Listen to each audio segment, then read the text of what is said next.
Interesting. These are instruments that you more or less create a musharaka contract initially, but with the intention of reducing your ownership or share through time, through payments that the other party provides you. And I will let you read the slide and not go through the details. So you have mudaraba contracts, musharaka, and also diminishing musharaka contracts.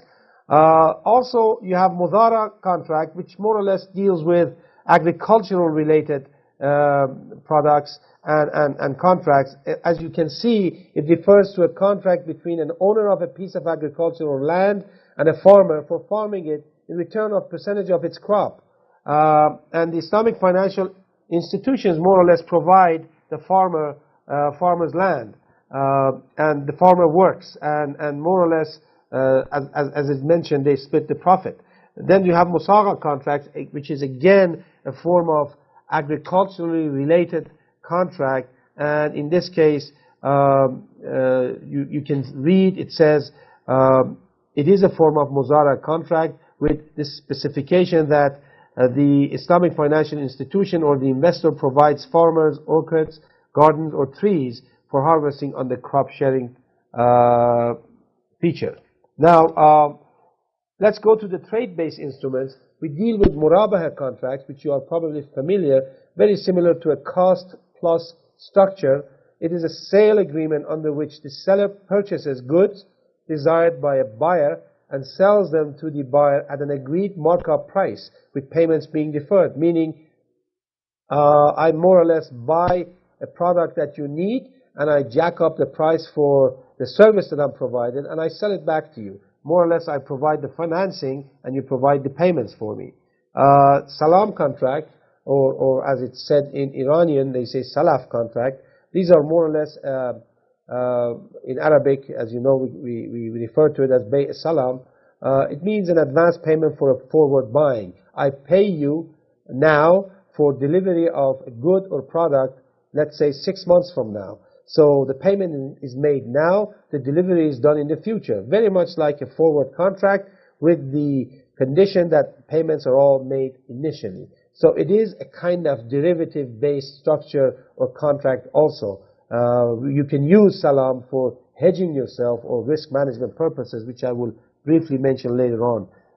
Then you have another trade-based contract, which is istisna contract, which is a contract of acquisition of goods by specifications or order, where the price is paid progressively, meaning in pieces, in accordance with the progress of a job. You can think of istisna contract as a kind of installment-based salam contract, meaning I will pay you in installments until final delivery in 6 months of a product or service that I require.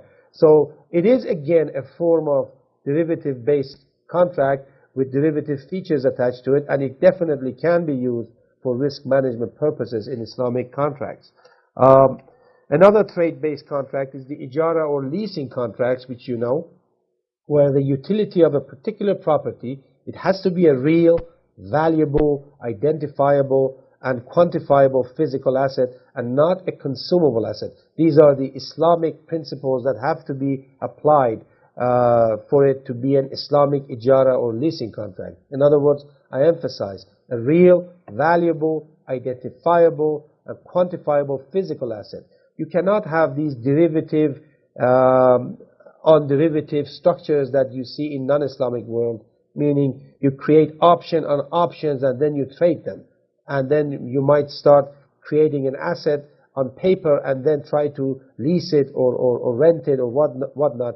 This is not acceptable in Islamic principles. So the asset has to be real, it has to be valuable, it has to be identifiable, quantifiable, and it cannot be consumable asset. Meaning, a consumable asset cannot be used for ijara or leasing purposes. Although some basically Islamic sects have more or less talked about the possibility of leasing or doing ijara contracts on consumable assets, but that's not still a kind of a concept that has been widely accepted among faqihs or scholars in Islamic world. This asset has to be more or less can be transferred for a defined time, or it has to be transferred for a defined time from the owner to another person in exchange for an agreed rental payment. In other words, I have a car or an airplane or a particular equipment, and it is real, valuable, identifiable, it is quantifiable, it has a value attached to it, and you come and lease it from me for 2 years, 3 years, specific time has to be mentioned, and for an annual or monthly payment.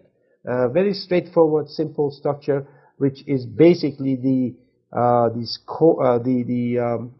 building block of all sukuk or ijara sukuk contracts. As far as derivative-based instruments are concerned, as you know, and I mentioned, salam and istisna contracts can also be considered as Islamic derivative instruments. They are very similar to forward contracts with upfront cash or margin-based payments. Islamic contracts such as al-khiyar shart, al-khiyar aib, and al-khiyar fasq or bay urbun all have option-like features and can be used for risk management purposes, and they're considered as derivative instruments, and you can use this in Islamic asset and contracts as you wish, but you have to remember, al-khiyar contracts in Islam have to have combination or embedded option-like features, meaning you cannot in Islam trade an option-like instrument such as al-khiyar fasq or aib as a separate instrument as it is done in non-Islamic world. In non-Islamic world, you can trade option, a call option or put option on let's say shares of a company or an instrument or an agricultural product or metals, and trade that option separately from the asset itself. But in Islam, that is not allowed. You have to combine the option feature with the asset itself to create an embedded option, as we say, or a combination of the two contracts. That is allowed, and that is basically what Bay Urbun is doing, or the other options are doing. So options are allowed in Islam as far or as long as they are attached to a particular identifiable asset. So they're more or less used for, again, hedging purposes, and can be used for hedging purposes and risk management efforts. As far as securitized-based instruments are concerned, you have these short-term sukuks that are traded in official exchanges, meaning secondary markets. They can provide the necessary instruments and facilities to resolve the liquidity problems faced by most Islamic financial institutions. Short-term sukuk instruments include ijara sukuks. We have a lot of them right now in the market trading under 2-year maturity. You have musharaka sukuks under 2 years.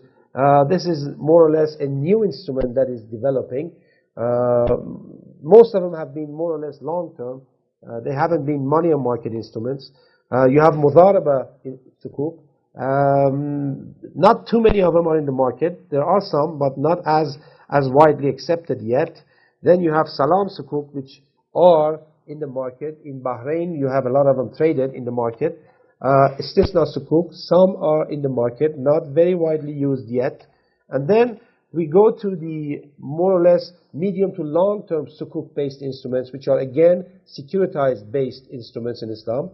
Sukuk again are traded in official exchanges. They can provide the necessary means, as we mentioned before, for capital market purposes and liquidity facilities, and also even hedging purposes. The medium to long-term sukuk instruments that are very active currently in the international Islamic capital market area include ijara sukuk, which is a big market right now. If I'm not mistaken, the most recent number that I saw was close to $100 billion US. That is the sukuk market, and probably around 50% of that includes ijara sukuk. Then you have musharaka sukuk, which is again a reasonably active market. When you deal with the medium to long-term market or capital market in the Islamic world, the ijara sukuk and musharaka sukuks become very dominant. Mudaraba sukuks are in the market, but they're mostly short-term instruments, meaning money market instruments. But there are, I think, one or two medium to long-term mudaraba sukuks in the market, privately placed. You have other combination structures. You have a portfolio of these contracts. Also, some institutions have created ijara, musharaka, mudaraba portfolio of assets, and then they have issued sukuk backed by this pool of assets, which is a pretty difficult structure to create, but just for your information to know that it is out there in the market, and they are using it. As far as structured-based instruments are concerned, meaning kind of being more creative and combining different instruments to come up with newer instruments or newer cash flows, all based on Islamic principles, obviously. Mudaraba, musharaka, murabaha, ijara, and other viable Islamic financial contracts and receivables can be securitized, as we mentioned, combined and structured such that their liquidities are enhanced or their risks are reduced, immunized, shared, or transferred. This is basically the area of Islamic financial engineering, which has become reasonably active in the past 3 or 4 years. Combination or embedded options, as we mentioned, in Islam are valid forms of contracts and could be used more effectively in liquidity enhancements, risk management, and securitization designs. Most Islamic banks right now that I've been giving lectures or involved in Far East, Southeast Asia, Malaysia, particularly, and in Indonesia, and also in Dubai, they have been reasonably aggressive and interested in this particular area of using these instruments to manage the banking risk. Any form of Islamic structure-based instrument, meaning if you come up with any kind of creative structure using Islamic principles, you obviously, as we mentioned in our second slide, have to exclude these issues, the principles that we all have to abide by, which is excluding riba in the structure in any form of fashion, excluding gharara, meaning asymmetric form of information, and also excluding highly speculative features to the contract. Trading issues that are important, another title that we have to go through. As you know, you can trade for yourself or for others. In Islam, both forms are okay, meaning as far as the trading techniques are concerned, I could trade for someone else as a vakil, or I could trade for myself. These are basically valid forms and viable forms of Islamic trading for all these assets, which we are not going to go through in detail. We like to talk about the issues that are more interesting and more challenging. The trading issues also include hedging concepts, meaning you trade to hedge yourself, which according to Islamic principles, that is perfectly okay, meaning if I want to immunize myself or insure myself, I mean the value of my assets or instruments, that's perfectly fine. There is nothing wrong with it as long as I abide by Islamic principles.